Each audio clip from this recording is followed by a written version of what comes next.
Welcome, Sagittarius, your Gemini New Moon. 1 month forecast for the ascendant, the sun, or the moon across the 14th, 15th of June, depending on location. The new moon in Gemini is forged at 24 degrees and 2 minutes. We could talk about a Gemini new moon generally, but each lunation is totally unique. On the screen is this one, but from a purely Sagittarius viewpoint. I'm going to unpack this for you, and by the end of the video, you'll have a clear picture of what the next 4 weeks holds in terms of your energy, work, relationships, or finances. I'm astrologer Patrick Arundell. A very warm welcome. If you've yet to subscribe to my channel, please do so now to help it to continue to thrive. But please also click or tap the bell notification symbol. Gemini is your opposite sign, and therefore for you is the seventh house. The seventh house is where we connect. It's also where we set our boundaries. It can be where we relate, but it can also be where we compete. But Gemini is a zodiac sign which is ruled by the energy of Mercury, which is very mischievous. It's very quick-witted. It's very flexible. It's a mutable sign like yours. It's the third zodiac sign, but it's also elementally an air sign. So it's about communication. So communication around relationships is really going to be to the fore for you personally over the next 4 weeks. But let's just dial in a little bit more detail. So the combination of the sun and the moon, that combination occurs in the third decan of the sign of Gemini, which in terms of elemental decans is subruled by the steady eddy of the zodiac Saturn and the progressive vibe of Uranus. So what Saturn can do is help you to celebrate the relationships in your world, which are very reliable. However, the moon is very much to do with leaning in and being very good at listening in the seventh house. So it's a really nice combination. And essentially, the king and the queen of the sky and the new moon are combining their joint talents. However, Uranus, the planet of freedom, independence, and revolution, is in the sign of Gemini at the time of the new moon for the first time in about 77 years. So that gives this particular event a great deal of extra significance. And we could say that because Gemini is very much about the mind, but also about communication, that the mental mastery for you is how you use that around how you connect to others. Because Uranus can be a very impulsive influence. It certainly gives us a need for space, but it can also give us a need for connection. And you're going to feel that dichotomy backwards and forwards over the next 7 years, which could provide quite a lot of excitement. It won't necessarily be all straight running, but that doesn't mean to say it won't at times be really fun. And one of the things that Uranus does on this event is forges a delicious link to Venus, the planet of relating. That sextile there, Venus has just moved into your fellow fire sign of Leo. Venus is a bit of a show-off in Leo, can be very gregarious, certainly loves social interaction. So with that combination, you could be thinking of accepting any invitations you have, perhaps even for a date, and it could happen very quickly. Uranus is very much about instinct. You know, things happen where we just get that nudge to do something and it can happen quickly. But that link to Venus suggests that perhaps in an existing relationship, this new moon energy, which can be about resetting or refining or setting those intentions if we want to bring someone into our world. If you go about it in a bit of a novel way or use some imagination or just listen to when it feels right to do something and then do it quickly, it could pay off well for you. Being a mutable sign, you understand the flexing that Gemini inherently possesses. But of course, Gemini is very much about the media. It is about technology. It is about our community.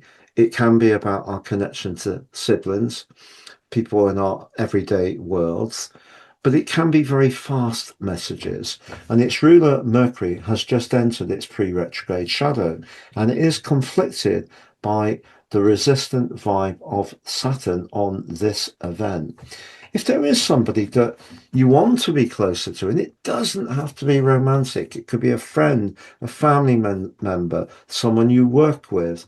If there is something that's feeling a bit inhibiting, it may be because Mercury in that deeper eighth house is clashing with Saturn, which is in the part of your chart to do with romance or expressing pleasure. Might it be that you feel uncharacteristically a little bit inhibited? Possibly.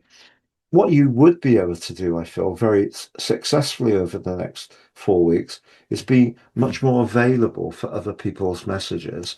So your relating skills can glow, but sometimes I think in life, if we relate so well that the other person ends up just assuming that's our role, we can become a bit invisible. And this is where Uranus being on that seventh house cusp gives you an opportunity to be a bit more outspoken about saying, hold on, you know, we've talked about you.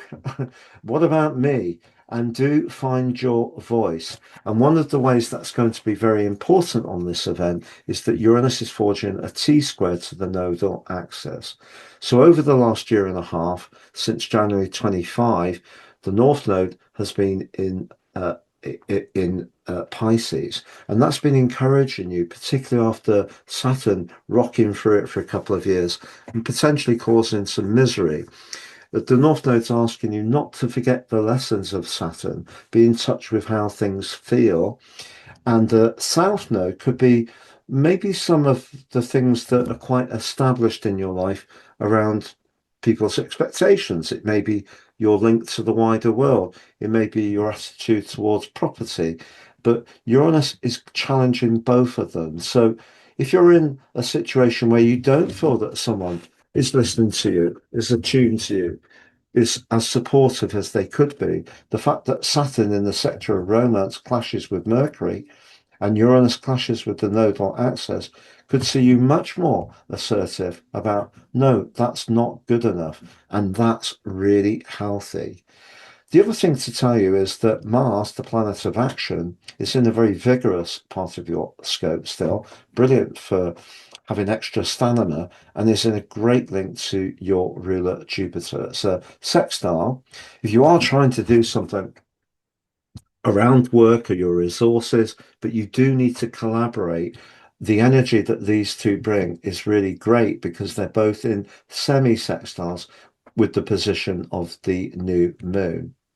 The other thing to say is Uranus is also in a fabulous link to Pluto, which is transforming your way of thinking or way of expressing yourself.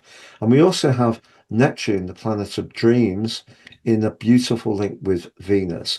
So if you are single, the next few weeks could be very intriguing for that.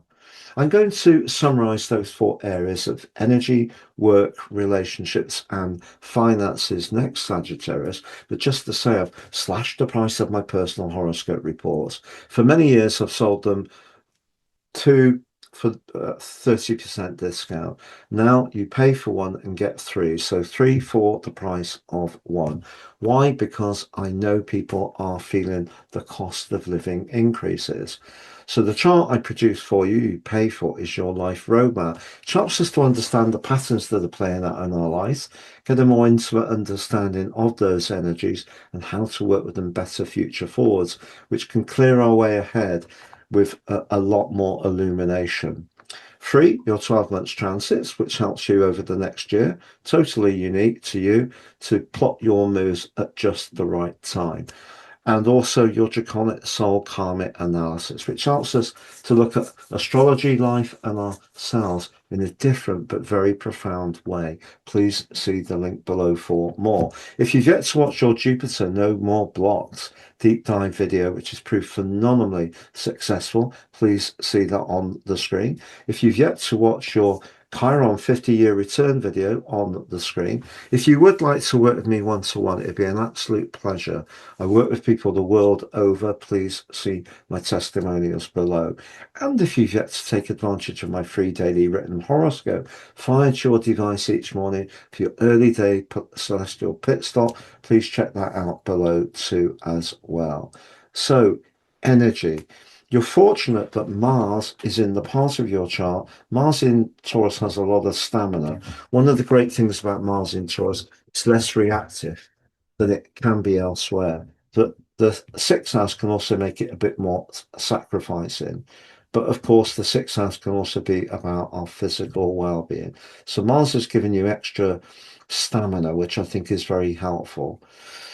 However, I think because Saturn's linked to Mercury, Mercury can, the ruler of Gemini, be a lot to do with our nervous system. And the eighth house can be to do with deep connection and devotion. So if a relationship isn't going very well, I think that could impact on your energy. Also, Uranus in that T square with the north and south nodes means that maybe emotionally, if a relationship is a bit up and down and you're not quite sure what to do, that could affect your energy and vitality too. As far as your professional situation is concerned, a seventh house new moon, particularly with Uranus in the mix and forging these stunning alliances, to Pluto, making you very persuasive, to Venus, making you potentially charming and open to different ways of doing things. And it's linked to Neptune, can also see you coming up with just quite brilliant ideas. I think if you work in an environment which is open to all of that, but is collaborative, that's what you're looking for. I think we learned a lot from Saturn being in the sign of of Pisces, but particularly what you didn't want to do anymore. So now you know much more about what your minimum requirement is. So if you have to say no at times, but you feel comfortable enough to do so, you're in the right relationship or the right work setting. But some kind of collaboration could call out to you. And because Jupiter and Mars in that sextile is very businesslike, if you are connected to someone who shares or has complementary ideas to yours, it could be very helpful and positive indeed. But like everything in life, there's always a polarity. So if you work in an environment which isn't very inclusive, they don't listen, there isn't much encouragement, that could get you thinking, do I really want to be here for the longer term? As far as your finances are concerned, Jupiter, the planet of fortune, is going to be Mars is going to apply to that exactly on the 28th in a sextile. And I think, I have been saying that I don't feel Jupiter produced for anyone as much as it could have done through its journey through Cancer, but it can do for the rest of this month. But that Saturn square Mercury is something to be mindful of because Saturn in the fifth house can be about speculation. So I think at the moment this is less about speculation and more about hard work, but also being open to opportunities by making sure Jupiter, of course, is very much about knowledge, making sure you're open to different opportunities. Relationships, well, I think they can be really exciting, but you're someone who understands space, Uranus. You also understand independence, Uranus. You understand uniqueness, Uranus. You also like to do your own thing at times, Venus in the ninth house. So far, if your partner appreciates that you might want to pursue your own interests, uh, maybe have different friendships. I'm not necessarily talking about uh, more out there relationships. That might work very well. But most of all, if there is that collaboration and they're listening, the relationship is going to be fine on this event. If you're in a tie, however, where you don't feel there's much romance, you feel there is worry and criticism, I think there's part of you at the moment that can push back. Whether you're going to push back all the way to the exit door is really down to you. But I do believe that when Venus and Uranus are in aspect, it's entirely possible that we do decide to end a relationship. Usually much more likely when it's a square or an opposition, to be fair. Now, if you're footloose and fancy free, I think the more you can connect with different types of people at the moment, it's obvious and it's commonsensical. The more you can connect, the more you're going to increase your opportunities. But I think it all goes back to that Saturn journey through Pisces. You now know absolutely what you don't want and stand up for that, Sagittarius.